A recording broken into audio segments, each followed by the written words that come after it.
Hey, what's going on? Welcome back to the Life Recreated channel. My name is Nick. So glad you're joining me here on this video. I want to dive into this one. This one's going to be a real quick, um, just straight to the point video of something I've been thinking about.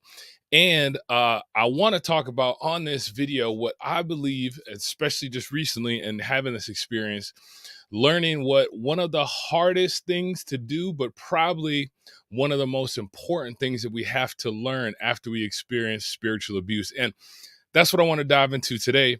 And this actually, the story comes out of, or actually, just this whole idea comes out of a story just that I had recently of something that happened to me. So, recently I was doing, I started a business transaction with someone, and we were beginning, kind of like beginning the process, kind of getting into all the details of certain different things, but for the most part, our relationship that I had with this other individual was pretty much surface level.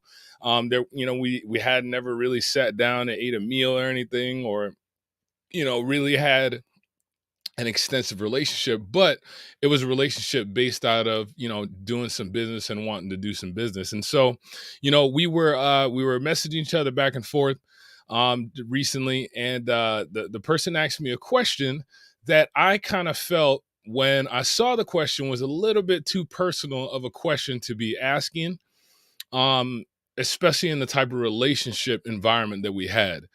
Meaning that it felt like it was a question that, you know that type of question may be appropriate to ask in a different kind of setting, different kind of environment where we probably know each other a little bit better.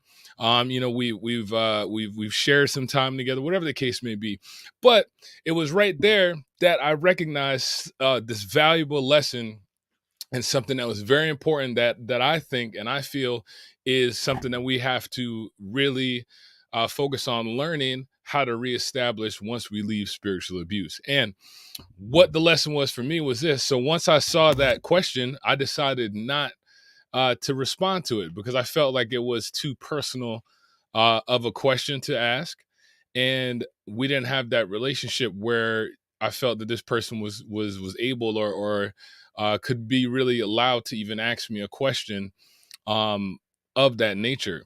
And so I chose to do something that I've been learning to do, especially recently after leaving spiritual abuse, and that's setting clear boundaries. Boundaries on what am I going to, what am I willing to discuss with other people? What type of information about my life, about myself, about who I am I willing to divulge to other people, and really learning how to set up and establish those boundaries. And the reason I feel like this was so important of a lesson to learn was that when you think about spiritual abuse, boundaries don't usually get crossed in a huge way. A lot of times boundaries get crossed just bit by bit. When you think about that environment, or when you think about maybe that relationship, whatever the case may be, you realize that over time you probably somewhere along the line allowed a person too much space and too much access to different parts and areas of your life, without being able to learn how to really set some clear boundaries. And that's where it becomes messy. Me and my wife, we were just talking about it the other day. We were sitting down, and we were just kind of just thinking back on the fact of when the church that we were a part of, we really had no part of our lives that we was separate from that influence in that church. Your friends came out of that church. For me at the time, I was a pastor there. I was working there, so my income is tied into that. Everything becomes tied into this whole environment, and so therefore it really gets to the point where you feel like it's hard for you to set up some kind of clear boundaries, because someone or somewhere or something is always being invaded, or is those boundaries, a lot of times they're crossed, right? So what I thought about when I thought about this, and I had that interaction with this individual, I decided, hey, look, I'm going to set some clear boundaries here, because I feel like that's kind of a personal question. We're not on that kind of relationship. We're not really kind of on that level.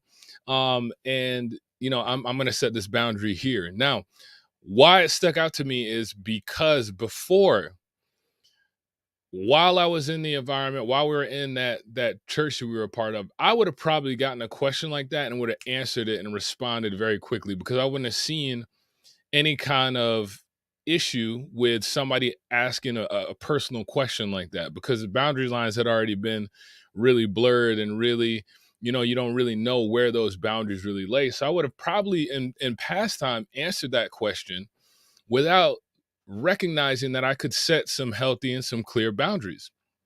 And I believe, and if you really kind of think about this, that if you don't have a game plan for setting these kind of boundaries, the problem that we face is that a lot of times we never know when those boundaries are crossed until it's too late, right? If we don't have a game plan for being able to keep ourselves and feel safe within ourselves and within the people that are around us by setting these clear boundaries, it's going to be very difficult for us to understand or recognize when we've allowed somebody to get maybe too close, or have too much access to certain areas of our lives, right? Because, let's face it, it doesn't matter, if we're in a religious organization, at work or whatever, we all are entitled to that space within ourselves that is our personal space. We're all entitled to that space internally that we know we can be safe.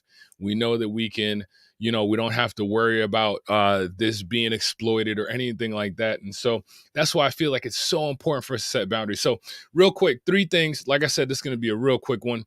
And it's something that just kind of came to me as I had this experience. Three things that I can suggest that I kind of learned, especially after leaving spiritual abuse, that can help to establish clear boundaries with other people, right? And this actually doesn't even have to just apply to spiritual abuse. It could just kind of apply across the board, right? First thing, number one, we got to communicate, right? We got to learn how to communicate. I had a friend back when I was pastoring back in North Carolina sometime. There was someone that was coming to the church. They had a husband, and he used to always say, he used to always make this comment. And he would say, "Communication rules the nation. Communication rules the nation." And that stuck out to me because he was showing, and what he was really saying is that, listen, communicating is so key and so important for us to really get right. And when it comes to us learning how to set some boundaries, it's it's important for us to learn how to communicate. Now, you might be in a situation where, let's say, you're in that spiritually abusive environment. It can be kind of hard to really be bold enough to communicate to other individuals, "Hey, these are my spaces, these are my boundaries." Sometimes you might have to communicate with silence, right? Sometimes you might have to communicate with not responding, or kind of keeping someone at arm's distance and not having to necessarily explain why you're doing that, but letting them know by your communication that you're setting this boundary. And so that communication part is really key. Letting them know, "Hey, look, you're maybe asking questions, you're maybe doing things that aren't making me really feel comfortable. They're not really making me feel safe here. And so because of that, I'm gonna try and let you know that we need to kind of maybe take a step back, right? Social distancing, but in a safe way, I guess so, right? So the first thing is communicate. The next thing I thought about is that you got to enforce that boundary, right? Okay, I can tell somebody that something that they're doing is making me feel uncomfortable.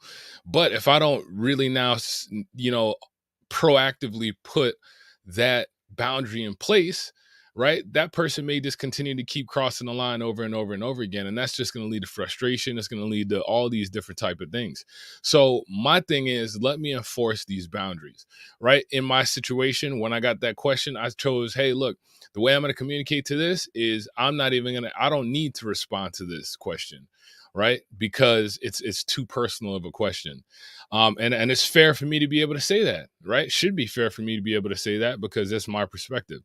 So, then like I said, it moves on to enforcing that. So enforcing, meaning, how do I proactively put some things in place that can help me to keep those boundaries? And then the last thing is, we need to like maintain those boundaries, right? Maintaining those boundaries.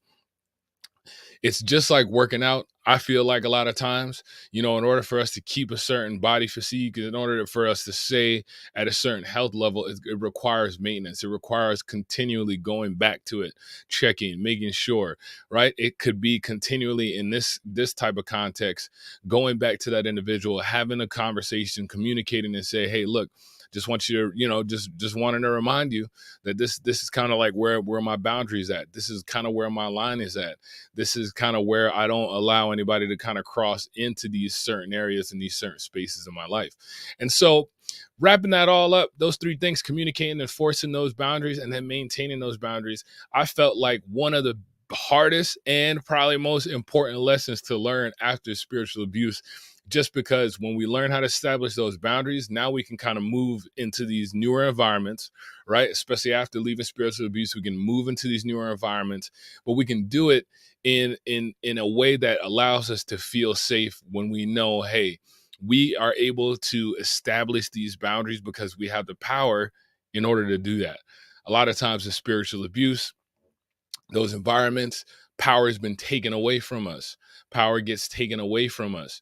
And the way it gets taken away from us is by a lot of times crossing these boundaries. So we have to kind of go back to the start and learn, how do I set healthy boundaries? That also, it might even be hard, even if we take it a step further, if we were kind of looking at our childhood and kind of going back to that and seeing, okay, maybe our parents never really let us set healthy boundaries. And so now we go into this spiritually abusive system, the situation. Now the boundaries are crossed again. Now I have to relearn all of these different things on how to establish those boundaries. But like I said, it's probably one of the hardest lessons, but it's one of the most important lessons for us to learn after spiritual abuse. So that's what I got for you today. Do me a favor in this video, drop a comment down below. Let me know what you think about it. Let me know what are your challenges or things that you faced or things that you've seen with setting boundaries with others. Doesn't matter if it's in a spiritual abuse context or just relationships in general. How have you dealt with this challenge of setting boundaries with other people? And if you could, let me know in the comments down below what you probably did in order to help set those healthy boundaries and how it kind of played out. I'd love to hear it. Keep staying tuned for what we got coming up. I got some really great conversations that I got lined up and planned that I'm working on right now to kind of bring a lot of light to this situation that happens pretty often, and really just trying to bring some light and some healing so that we can have some awareness, be educated, and say, hey, look, this is how this is playing out. But once we know how it's playing out within the church, wherever it may be, we can know how to figure out how to heal and how to move on. So definitely stay tuned. As always, keep learning, keep healing, keep growing. I'm going to catch you next time.